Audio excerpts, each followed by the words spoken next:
জানিয়ে দিব এই মুহূর্তে আমাদের হাতে থাকা সর্বশেষ গুরুত্বপূর্ণ আপডেট এমআর বাংলা সংবাদ। ভারত পাকিস্তান যুদ্ধ পরিস্থিতি, সর্বোচ্চ প্রস্তুতি নিতে বললেন প্রধান উপদেষ্টা।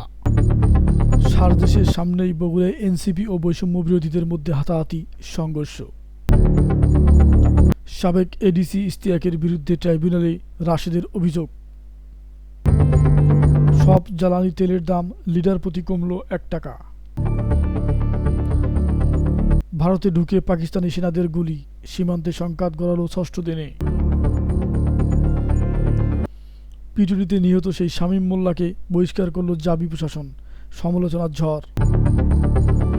ট্রাম্পের 100 দিনে মার্কিন অর্থনীতিতে ধস। শুনছিলেন সংবাদ শিরোনাম, এখন বিস্তারিত। তবে তার আগে অনুরোধ থাকবে ভিডিওটিতে একটি লাইক এবং কমেন্ট করে জানিয়ে দিন আজকের এই ভিডিও সম্পর্কে আপনার মূল্যবান মতামত। সর্বোচ্চ প্রস্তুতি নিতে বললেন প্রধান উপদেষ্টা। কাশ্মীরের পেহেলগামে সন্ত্রাসী হামলার ঘটনায় ভারত পাকিস্তান টান উত্তেজনার মধ্যে বাংলাদেশের সর্বোচ্চ প্রস্তুতি নেওয়ার আহ্বান জানিয়েছেন অন্তর্বর্তী সরকারের প্রধান উপদেষ্টা ডক্টর মোহাম্মদ ইউনূস। আজ বুধবার বাংলাদেশ বিমান বাহিনী আয়োজিত আকাশ বিজয় মহড়া শেষে প্রধান অতিথি বক্তব্যে একথা বলেন তিনি। প্রধান উপদেষ্টা বলেন, অনেকের মতো আমিও যুদ্ধবিরোধী মানুষ। পৃথিবীতে যুদ্ধ হোক এটা কামনা করি না। যুদ্ধ প্রস্তুতি অনেক সময় যুদ্ধের দিকে নিয়ে যায়। কাজেই যুদ্ধ প্রস্তুতি সম্বন্ধেও একটা ঘোরতর আপত্তি। কিন্তু এমন বিশ্বে আমরা বসবাস করি, প্রতিনিয়ত যুদ্ধের হুমকি আমাদের ঘিরে থাকে। সেখানে প্রস্তুতি না নিয়ে থাকা এটা অসম্ভব হয়ে পড়ে। ডক্টর ইউনূস বলেন, এখন আমরা যখন কথা বলছি তখন আমাদের কাছে ভারত পাকিস্তান যুদ্ধ হই হই অবস্থায় মধ্যে রয়েছে। সকালের খবরে দেখলাম হয়তো গুজব যে আজকেই শুরু হয়ে যাবে যুদ্ধ। এরকম পরিস্থিতিতে আমরা বাস করি। প্রধান উপদেষ্টা আরও বলেন, কাজেই এই পরিস্থিতির মধ্যে প্রস্তুতি না নেওয়াটা আত্মঘাতী এবং প্রস্তুতি নিতে হলে আধাআধি প্রস্তুতি কোনো জায়গা নেই। এটা এমন এক পরিস্থিতি জয়ই একমাত্র অপশন। পরাজয় এখানে কোনো অপশন হতে পারে না। কাজেই আমাদের প্রস্তুতি কত উচ্চ পর্যায়ে নিতে পারি তার চেষ্টা থাকতেই হবে। বগুড়ায় জাতীয় নাগরিক পার্টি এনসিপি কেন্দ্রীয় মুখ্য সংগঠক উত্তরাঞ্চলের সার্জিস আলমের উপস্থিতিতে দলের নেতাকর্মীর সঙ্গে বৈষম্য বিরোধী ছাত্র আন্দোলনের একাংশের নেতাদের সংঘর্ষ হয়েছে। আজ বুধবার বিকাল 5:30টার দিকে শহীদ টিটু মিলনায়তনের বাইরে এই ঘটনা ঘটে। এতে 2 জন ছুরিকাঘাত সহ কয়েকজন আহত হয়েছেন। তবে তাৎক্ষণিক তাদের নাম পরিচয় জানা যায়নি।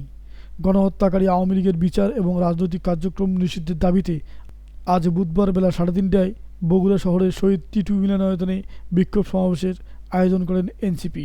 এই কর্মসূচিতে বিরোধিতা করে একই স্থানে প্রতিবাদ কর্মসূচি বৈষম্য বিরোধী আন্দোলনের একটি অংশ। পুলিশের কাউন্টার টেরিজম অ্যান্ড ট্রান্সন্যাশনাল ক্রাইমের সিটিটিসি সাবেক অতিরিক্ত এডিসি ইশতিয়াক আহমেদের বিরুদ্ধে অভিযোগ দিয়েছেন গণ অধিকার পরিষদের সাধারণ সম্পাদক মোহাম্মদ রাশেদ খান। আজ বুধবার আন্তর্জাতিক অপরাধ ট্রাইব্যুনালের চিফ প্রসিকিউটর বরাবর এই অভিযোগ দেন তিনি। ঢাকা মেট্রোপলিটন পুলিশের ডিএমপি সাইবার ক্রাইম ইউনিটের 2018 সালের 1 জানুয়ারি ইশতিয়াক আহমেদ তার কক্ষে রাশেদ খানের উপর নির্যাতন চালান বলে অভিযোগে উল্লেখ করা হয়েছে।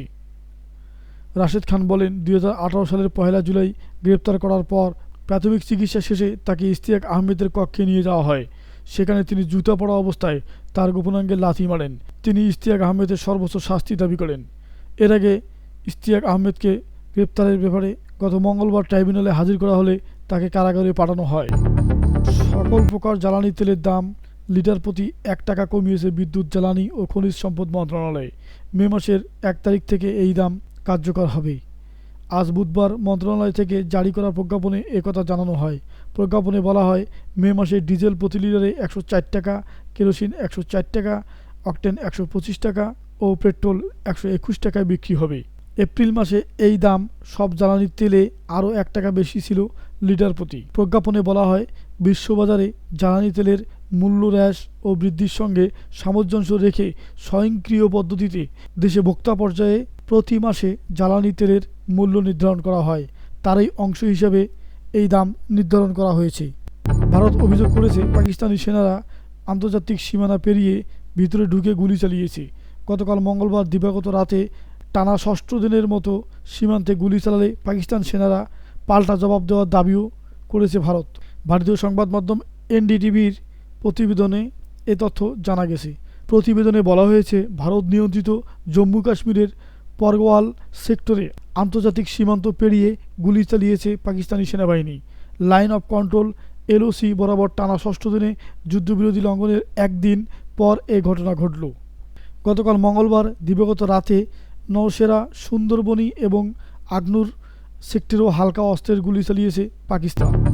জাহাঙ্গীরনগর বিশ্ববিদ্যালয় জাবি বৈষম্য বিরোধী ছাত্র আন্দোলনের সময় হামলার অভিযোগে সম্প্রতি 259 শিক্ষার্থীকে বহিষ্কার করেছিল প্রশাসন। সেই তালিকায় মারধরে নিহত নিষিদ্ধ সংগঠনের ছাত্রলীগের সাবেক নেতা শামীম মোল্লার নামও রয়েছে। বিষয়টি নিয়ে সামাজিক যোগাযোগ মাধ্যম ফেসবুকে আলোচনা সমালোচনার সৃষ্টি হয়েছে। সম্প্রতি শামীমের বহিষ্কারের চিঠি তার বিভাগে পৌঁছানোর পর বিষয়টি জানাজানি হয়। বিষয়টি নিয়ে অনেকে ফেসবুকে বিশ্ববিদ্যালয় কর্তৃপক্ষের সমালোচনা করেন। বিশ্ববিদ্যালয় প্রশাসন মৃত শিক্ষার্থীকে বহিষ্কার করে উদাসীনতার পরিচয় দিয়েছে বলে কেউ কেউ মন্তব্য করেছেন। প্রেসিডেন্ট ডোনাল্ড ট্রাম্পের দ্বিতীয় মেয়াদের প্রথম 3 মাসে যুক্তরাষ্ট্রের অর্থনৈতিক প্রবৃদ্ধি কমেছে। এ সময় প্রেসিডেন্ট ট্রাম্প নতুন এক বাণিজ্য কৌশল বাস্তবায়ন করার চেষ্টা করেছেন। তার দাবি, বিশ্বজুড়ে শুল্ক আরোপ করলে যুক্তরাষ্ট্রের অর্থনীতি শক্তিশালী হবে। কিন্তু বিশ্লেষকরা বলছেন, ট্রাম্পের এমন নীতির কারণে যুক্তরাষ্ট্রের অর্থনীতি ক্রমাগত সংকুচিত হয়ে পড়েছে এবং অন্যান্য সময়ের তুলনায় অর্থনৈতিক প্রবৃদ্ধি কমে গেছে। ব্রিটিশ সংবাদ মাধ্যম দ্য গার্ডিয়ানের প্রতিবেদনে বলা হয়েছে, চলতি বছরের শুরুতে জানুয়ারি-মার্চ 2025 যুক্তরাষ্ট্রের অর্থনৈতিক সামগ্রিক প্রবৃদ্ধি জিডিপি 0.3% কমেছে, যা 2024 সালের শেষ প্রান্তিকে 2.4% বৃদ্ধি পেয়েছিল। 2022 সালের পর এবার প্রাথমিক অর্থনৈতিক এমন সংকোচন, যা যুক্তরাষ্ট্রের কার্যত একটি মন্দার দ্বার প্রান্তে দাঁড় করিয়েছে।